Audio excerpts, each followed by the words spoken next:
Assalamualaikum warahmatullahi wabarakatuh. Berikut ini kita akan coba instalasi Smart PLS ya.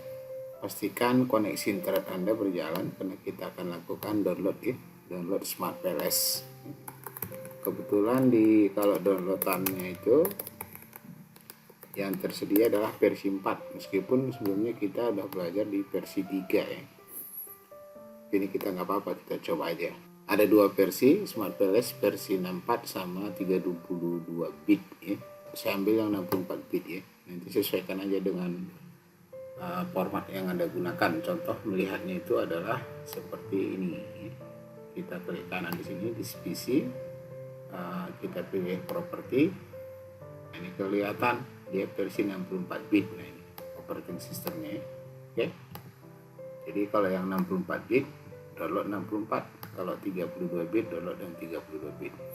Prosesnya berjalan kurang lebih di sini disebutkan 2 menit. Oke, kita menunggu sebentar. Bagi yang menggunakan macOS, download yang ini juga ya, macOS. Kemudian yang 32 bit yang di bawah. Pada intinya pada proses registrasi nanti dia akan meminta email konfirmasi ya. Meskipun ini sifatnya masih free 30 day trial, tapi ya nggak apa-apa, yang penting kita bisa menggunakan sebagai bahan pembelajaran ya. Oke, proses downloadnya sudah selesai. Kemudian untuk melihat di mana foldernya, kita klik kanan di sini, show in folder ya. Klik kanan. Oke. Nah, ini filenya ya, Smart PLS. Oke, versi 64 bit. Kita install aja, double klik. Kita menunggu prosesnya. Nah, sambil menunggu prosesnya sebenarnya bisa dilihat ya prosedur cara instalasinya di webnya tadi ya. Nanti kita lihat ya prosedurnya seperti apa gitu ya. Kita menunggu prosesnya. Nah, ini tinggal kita next saja. Kemudian ini posisinya ya, folder yang disimpan, next saja. Oke, kita menunggu.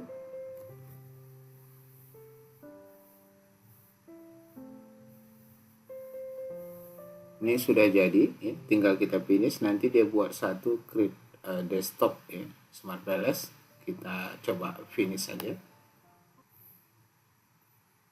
Oke. Nah, ini sudah berjalan. Kita pilih, kalau profesional kayaknya harus berbayar ya. Kalau yang ini bisa juga nih, free license student ya. Nah, email kita kasih ya, Feralianta gitu namanya. Emailnya @gmail.com, karena nanti dia konfirmasi ke email kita ya, gmail.com, namanya Feralianta Sebayang gitu ya. Oke, kita klik agree-nya, submit. Nah, pastikan email Anda terbuka. Oke, dia minta konfirmatory, kita buka emailnya. Sini kita buka ya. Nah, ini emailnya kita cek. Harusnya ada konfirmasinya ya. Nah, ini dia, sales Smart PLS student confirmation ya. Kita klik 39, ini konfirmasinya ya, 39C6, Ctrl C. Oke, kita masuk ke Smart PLS nya tadi, konfirmatory tokennya, mandatorinya, paste, submit.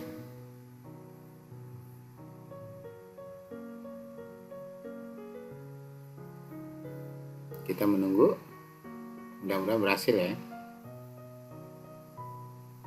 Oke, ini lisensinya bisa di capture juga ya, mana tahu nanti suatu saat diminta.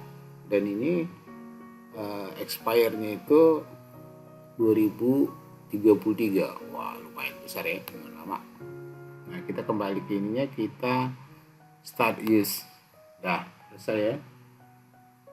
Kita pilih pertama aktifkannya, kan posisi begini ya. Kita coba lihat dulu, ini ada Smart PLS, kita lihat menunya isinya apa, filenya kita lihat apa. Nah, ini sebenarnya karena dia menggunakan workspace, maka kita bisa klik choose workspace.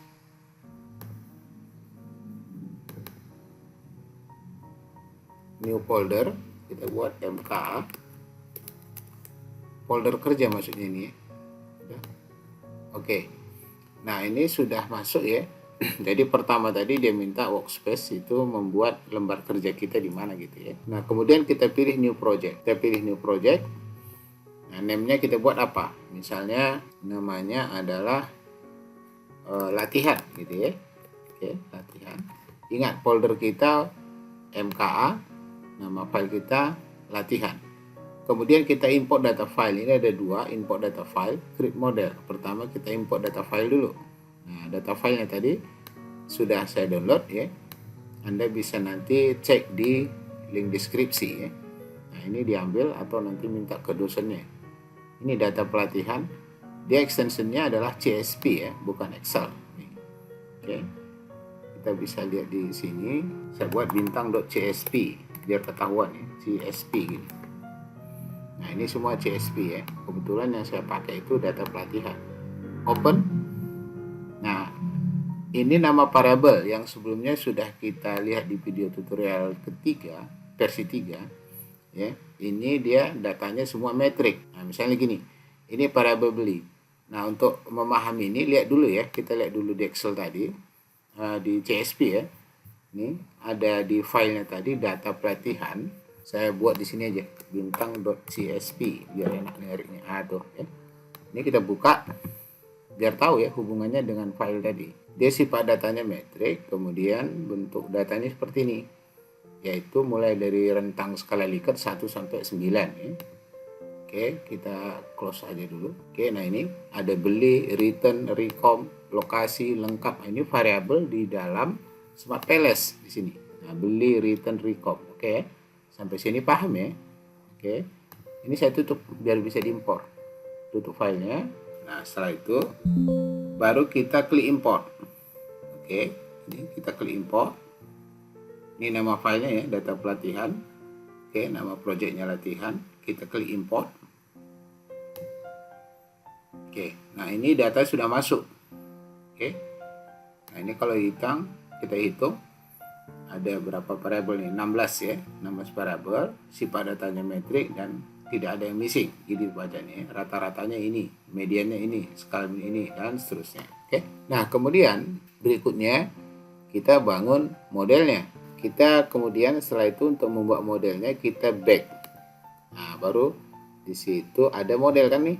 Nah, create model, datanya ini gitu. Oke, jadi kalau untuk mencari modelnya tadi kita back dulu, baru kita create model. Model itu buat pack-nya ya, create model. Namanya apa? Tipe modelnya kita pakai dulu PLSM. Ya, nanti ada juga regressionnya ya. Kita pilih PLSM. Oke, modelnya apa namanya? Misalnya model apa? Loyalitas pelanggan kemarin ya, loyalitas pelanggan gitu ya. Oke, save. Nah, ini dia. Jadi dia udah dibentuk. Oke, pertama kita buat latent variable ya. Setelah ini datanya kita udah tahu semua tadi variabel yang ada di Excel tadi CSV. Oke, berikutnya kita harus buat model latent variabelnya gitu ya. Pertama, ini kan ada di dalam menunya ini ada banyak ya. Ada select, ada latent variable, ada connect gitu ya. Nah, kita klik latent variable boleh. Nah, pertama kita klik latent variable, kemudian kita ambil kemarin kalau nggak salah kita buat fungsi loyalitas, fungsi dari kepuasan dan kepercayaan.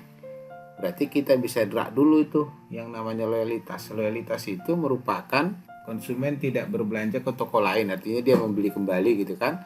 Beli kemudian dia akan merekomendasikan ke orang lain. Klik beli dulu, klik return. Nah, cara mengklik banyak, tekan beli dulu.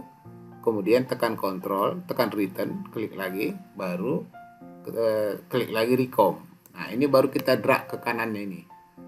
Drag itu tekan dan bawa kemana kita mau, lepas. Nah, perhatikan, di sini belum muncul. Di sini kita harus ketik dulu namanya latent variable-nya. Kita buat nama latennya adalah loyalitas. Oke, enter. Nah, gini ya. Oke. Nah, setiap memilih kita harus pilih select ya. Nah, kita bisa drag. Oke, kita bisa drag. Drag itu sekali lagi tekan, tahan, dan geser kemana kita mau. Kemudian kita fungsikan dengan kepuasan dan kepercayaan. Kepuasan digambarkan oleh harga, kelengkapan produk, dan lokasi. Ya. Berarti harga ini ya, kelengkapan produk, lokasi. Tekan lagi kontrol, gini, baru drag lagi.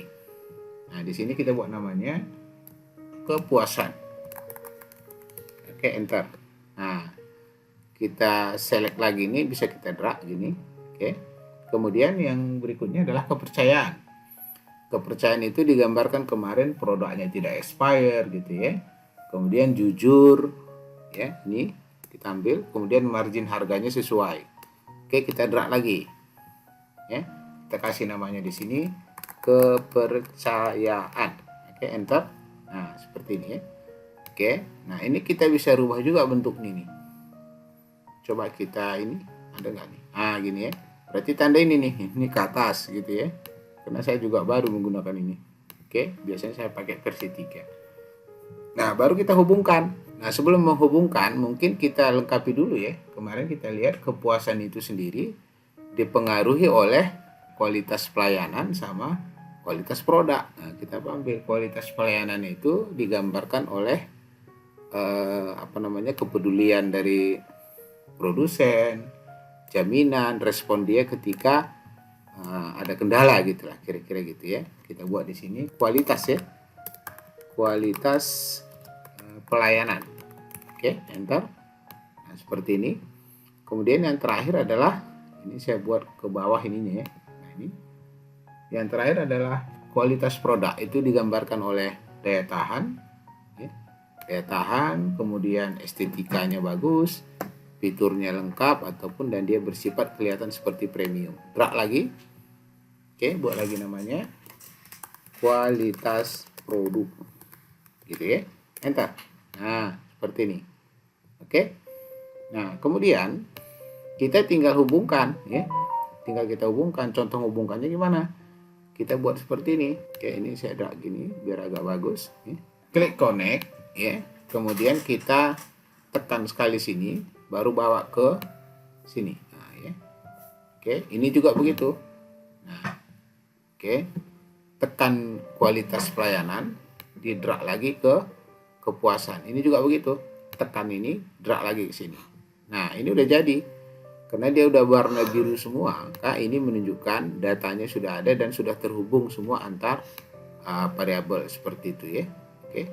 Nah, sekarang tinggal kita running. Runningnya gimana?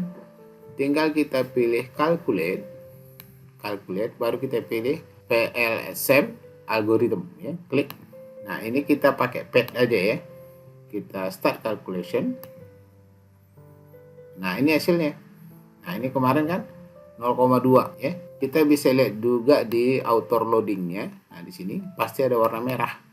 Nah, ini 0,24 ini yang tadi itu ya. Oke. Kalau padnya tadi kita bisa back lagi. Nah, ini padnya 0,24 ya, sini. Oke, ini berarti menunjukkan variabel kualitas pelayanan yang dipengaruhi oleh care ini tidak valid ya. Kita bisa buang dengan cara klik sekali baru tekan delete. Nah, itu spesifikasi model namanya. Berikutnya kita coba lagi calculate ya. Calculate PLSM sum start. Nah, ini coba perhatikan semua auto loadingnya sudah menunjukkan di atas 0,7. Berarti ini sudah menunjukkan variabelnya sudah valid ya. Nah, tinggal kita hitung mode regresinya ya. Regresinya dengan cara kita back lagi, kita calculate, pilih bootstrapping ya. Klik. Kita start calculation. Di sini dia minta 5000 iterasi. Ini tingkat signifikansinya, ini arahnya bisa dua arah, bisa satu arah, kita pakai dua. Kita start calculation. Oke, ini hasilnya. Yang ditampilkan di sini adalah v-value. Apakah bisa kita menampilkan yang lain? Boleh. Dengan cara mengganti di sini. Outer atau inner. Kita pakai yang inner. Nah, ini t-value. Nah, ini kan udah berubah nih 4,7. Oke. Nah, ini bisa kita klik juga ya, t-value gitu ya. Kita pakai t-value-nya. Nah, ini t-value. Tapi saya lebih suka menampilkan v-value ya. Jadi langsung menggunakan batas kepercayaan ya. Nah, seperti ini. Jadi kalau kita baca ini signifikan ya, mempengaruhi terutama loyalitas dipengaruhi oleh kepuasan pada tingkat kepercayaan 0,5%. Kira-kira seperti itu. Secara nilai semua kita bisa lihat specific indirect effect seperti ini, klik. Nah, ini menjelaskan ya. Kalau kita kecilin ini. spesifik indirectnya tadi ya. Nanti bisa juga dilihat di video tutorial sebelumnya versi 3 cara membacanya. Loyalitas dipengaruhi oleh kualitas produk melalui variabel kepuasan itu sebesar 0,01. Tapi secara statistik tidak berbeda nyata dengan 0 karena dia 0,9. Oke. Nah, yang kedua, loyalitas secara tidak langsung kualitas pelanggan melalui kepuasan sebesar 0,238 dan signifikan secara statistik pada taraf 95%. Seperti itu. Oke. Nah, jadi ini bagaimana interpretasi spesifik indirect effect. Kita back sekali. Kita pakai PLS-nya dulu ya. Yang di sini algoritmnya untuk melihat yang diskriminan validity ya. Nah, ini bisa kita lihat diskriminan validity-nya, tapi yang dipakai itu adalah yang Cornell ya. Ini menunjukkan matriks diagonalnya itu lebih besar dibanding dengan nilai korelasi antar variabel lainnya. Contoh, katakan misalnya kepuasan dengan kepuasan 0,961, di bawahnya itu 0,92, di bawahnya lagi 0. Nah, ini disebut valid dan reliable semua variabel ini, sehingga bisa dikatakan ini sudah baik ya. Kemudian kita juga bisa melihat model fitnya. Nah, ini kemarin SRMR-nya sudah 0,07, NFA-nya juga lebih kecil. Jadi secara keseluruhan ini model dikatakan fit. Nah, untuk lebih lengkap lagi nanti tentang penjelasan bagaimana membacanya bisa di-refer ke video sebelumnya. Demikian, kita tutup. Wabillahi taufiq wal hidayah. Assalamualaikum warahmatullahi wabarakatuh.